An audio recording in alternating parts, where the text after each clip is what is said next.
This is Mike Roth. Welcome to the Open Forum in the Villages podcast. In this show, we're going to talk to leaders in the community, leaders of clubs, and interesting folks who live here in the villages to give a perspective of what's happening here in the villages and information that I think all villagers should have.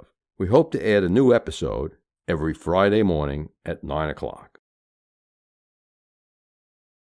This is Mike Roth on Open Forum with the Villages. I'm here today with Dr. Bill Bateman, who is an adjunct professor at Trine University, where he teaches in the area of leadership and finance. Most of his students and friends call him Dr. B. Thanks for joining me here, Dr. B. Thanks, Mike, for having me today. Okay, let me fill in our audience a little bit more on your background. Dr. Bill worked in the automotive real estate capital business in Tyson's Corners, Virginia, and he spent 10 years as a full-time faculty at DeVos Graduate School of Management in Northwood, Midland, Michigan. Yep. Wow. Bill is the past president of the Michigan campus at Northwood University. He most recently was the chair of the management department at Walsh College in Troy, Michigan. Spent a lot of time in Michigan, Bill. Well, I'm from Michigan, so. Okay, yeah. He began his career in higher education, and he spent 25 years as a commercial banker with Comerica and SunTrust banks. He has also worked in commercial real estate and private equity in the D.C. area. Bill holds a DBA. Bill holds a Doctorate of Business Administration from Southeastern University and MSM, Masters of Science and Management from Walsh College, and a BBA from West Michigan University. He was a value consultant, and Bill has worked in the finance space most of his career and his degrees in management and leadership. He studied all over the country with leadership gurus like John Maxwell, Ken Blanchard, and Paul Hersey, Dave Ramsey, and Marshall Goldsmith. Bill's doctorate research was on the relationship between humor and leadership style, which is really the subject of our podcast today. Bill lives in the villages. And how long have you lived here in the villages, Bill? Just about 3 months. Okay. Bill lives with his wife, who's also a college professor. They have 2 rescue dogs, Opie and Andy. Bill is involved in the improv comedy group. That's where I met Bill. Bill has been involved in the improvisational theater comedy group, and he likes to ride his golf cart around the villages and meet new people. He looks forward to getting to know everyone in the villages. Well, Bill, that's bad news. It's only like 150,000 people. I understand that. That's like when I became president at Northwood University, I made a goal to meet every student or at least know every student's name. Mm-hmm. Because one of the other presidents at another campus would do that. Well, I had almost 2,000 students. Kevin in Texas only had 600. Yeah. So when I found out that, it was a problem. Yeah, it's a big problem to get to know big groups. But at least you're working on it. So you ride around the villages in your golf cart and you say to everyone, I'm Dr. Bill? Usually my little dog Andy will make the introduction for me. Oh, he barks it. Yeah, okay. He likes to bark. Okay. Since we're talking about humor today, why don't you tell our audience how you got started in the field of humor research, which is a little bit of a specialized field? Yeah, so when I was at Southeastern down in Fort Lauderdale, from the first course in the doctoral studies, they encourage you to pick a topic that could end up as being your dissertation study. So that way you can do a lot of the work and a lot of the research along the way instead of waiting until you take all your classes, take your comprehensive exam, and then say, oh, I need a dissertation. So my first paper I wrote for an organizational behavior course was on the field of humor and what makes things humorous. Good. This is for my grandson, Evan, since we're doing a humor story. Here's a joke. In New York City, Bill, what building has the most stories? I don't know, Mike. What building has the most stories? The public library. Okay. Do you have a good joke, too, since we're talking about humor? I'm not really a joke teller, but I always find humor in situations. Mm-hmm. So, and I even used it in the eulogy at my dad's funeral. Really, my dad's eulogy was a series of funny stories. And one of them that I remember I thought got the biggest laugh at was my dad, when I was a kid, would always save Avon bottles. If you remember them, they'd be all these little colognes and perfumes in different, shapes and sizes. And I asked him why he saved them, and he said, well, they're going to be worth money someday, Bill. Don't worry about it. And you know what, Mike? He was right. They were worth money. I got $3 for them at his estate sale. All the bottles for $3? Yeah, all of them. Well, someone must have got a great bargain. They were probably worth at least $10,000 a bottle. I doubt it. I don't think he had the right ones. Okay, so what was your biggest surprise in your study of humor? Well, when I chose to look at humor in leadership, I thought it was going to be a lot of fun, and I was going to be reading a lot of funny stuff and laughing and yucking it up. What I found out is that it wasn't fun at all. It's a very serious topic for those that choose to make it their life's work to do research. So it kind of reminds me of that Steve Martin album. Most people had never even heard of it. It was called Comedy Is Not Pretty. And he was right, because that was his least selling album of all of them that he came out with. So comedy's really, and humor are really serious subjects. Mm-hmm. So in your research of the history of humor, when did humor start? Well, you can go back all the way to the, philosophers, dating back, Aristotle and Socrates and those. And those were very humorous guys, weren't they? Well, not necessarily. You wouldn't think of that the first thing. No. But there were some humorous things that went on in their work, and that's where it started. And then it went on, until the time of Christ. Just after that, there were some famous philosophers. Quintilian was the one that was most looking at, how humor elicits laughter, and really nothing was done on it again until the 1700s.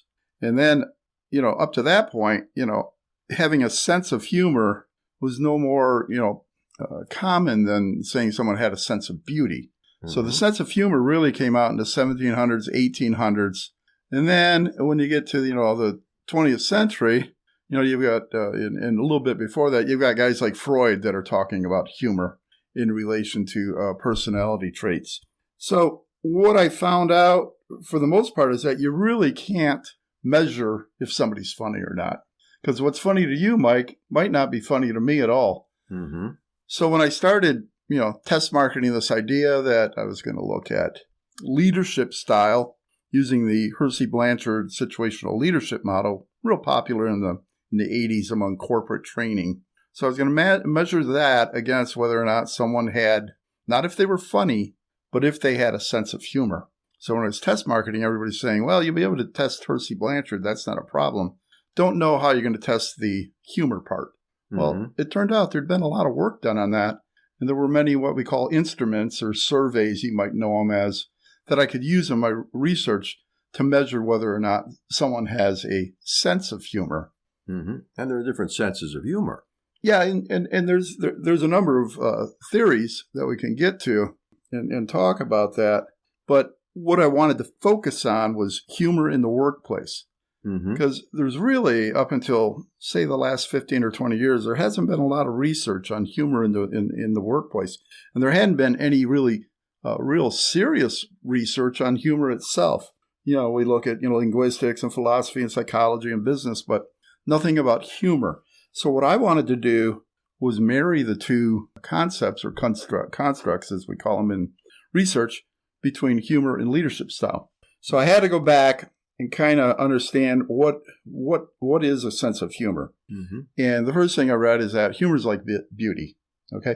You know it when you see it, but you can't really describe what it is. So here's a direct question. Do humorous managers get promoted more or less than serious managers? Well, my research hypothesis was that there's two styles of leadership from the Hersey Blanchard model that have very supportive behaviors, okay, and the others have very directive behaviors. Mm-hmm.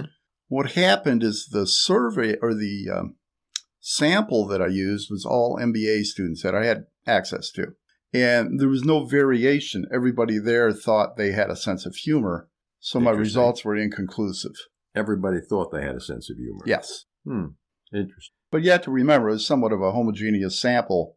Sure, all MBA students. And they were pre-selected by the university to be MBA students. Right. Based on a set of criteria. So you have a homogeneous group. Right. Now let's expand and take the position of a stand-up comedian who has to do a 5-minute set that's comical, that gets the audience to laugh. Are there any rules that you discovered that budding comedians might want to follow to be more humorous? I've thought about that a lot, and, it reminds me of the times I've taken my wife to a comedy club. Mm-hmm. And then you come back the next day and you try to tell the joke to a friend or the routine to a friend. It's not funny, okay? Because there's so much else going on when the comedian's delivering the lines. I mean, anybody can find a good writer, but delivering the lines. So I think of a guy like, some of my favorites were like Andy Kaufman, who really was more funny, I always thought, in what he didn't say as opposed to what he did say. And the physicality of it. Yeah. And even more so, there's a guy out there now, Sebastian Maniscalco, I think his name is. Mm-hmm. This guy's hilarious. But if I tried to do his act word for word, it would not come off the way. Because Sebastian does a lot of physicality, but it's not like pratfalls or things like that. Just the way he moves around stage and, hilarious stuff. And, I recommend anybody listening to this podcast, look him up on YouTube because the guy is very, very funny. Why don't you spell his name for everybody? Well, I don't think I can do that. Well, pronounce it again. Sebastian Maniscalco. Okay. I had to look it up before I came in today to make sure I had it right. Right. He also has some specials on Netflix. There used to be a comedian named Gallagher. Yeah, I actually saw him in Vegas in the front row. Did you? Yeah. He was a pretty funny guy. As it turned out, he lived across the street from one of my friends in Los Angeles when I was living there. We were this was the time when Exxon was building that pipeline in Alaska. Sure. And one of our friends was selected to work on the pipeline for 2 years. And so he was leaving. So we're having a going away party for John. And we made one of those, 30-foot long banners that we hung across the house and the garages. And we said, "So long, John." And when everyone got to the party, the last people that came to the party said to us, "Why is the sign that says, 'So long, John,' on the house across the street?" And Julie, whose house it was, said, "No, that can't be." And she goes out, and everyone follows her out. And sure enough, there's Gallagher. He had moved the sign, and he did an impromptu show in the street for the 30 of us who were gathered for this party. But he was a pretty funny guy. Yeah, and very physical, too. He would end his show by smashing a watermelon with a big sledgehammer. Right. So being in the front row had some significance, and they actually would sell the cheap little raincoats for people that might get in the line of fire. Right. And they got a pretty good penny for them, but, supply and demand ruled. It was called the Poncho Zone. Yeah, right. We went to see the Blue Man Group in Vegas, and I had bought the tickets maybe 6 months before we got there, and we got to the box office to pick them up. And she said, "You're in the Poncho Zone." And I looked at her and said, "Does that mean people only speak Spanish here?" And she said, "Oh, no, there's a poncho in the back of your seat. The show could get messy when you get there. Put it on." Right. Well, we never got messy, but it was a messy show. Gallagher, after his little street show, took us in the backyard, and he had a sledge-o-matic. Right. And a watermelon, and he showed us where he practiced. Okay. Different objects being smashed with his sledge-o-matic. His script, I bet if you read it word for word, wasn't funny. Right. But when he picked up the sledge-o-matic, it got a lot funnier. Right. Now, to be funny and humorous, are there any rules that managers or entertainers should follow? Well, you've got to be, number one, be careful. We're living in a woke society, and there's a lot of people that will be offended by almost anything someone will say. Mm-hmm. And, recently, some comedians have been, canceled because of some of the stuff that was really meant to be funny. So you got to be careful, avoid the, double entendres are always the things that'll get somebody, including managers, in trouble. But having said that, managers can use humor in their management style. And we've seen this in practice. One of our cast members, Rick, at the improv group, he says he uses humor all the time with both his customers and his employees at a restaurant he manages. Mm-hmm. But humor and laughter in particular will relax the whole body. Okay? It boosts the immune system. It triggers endorphins.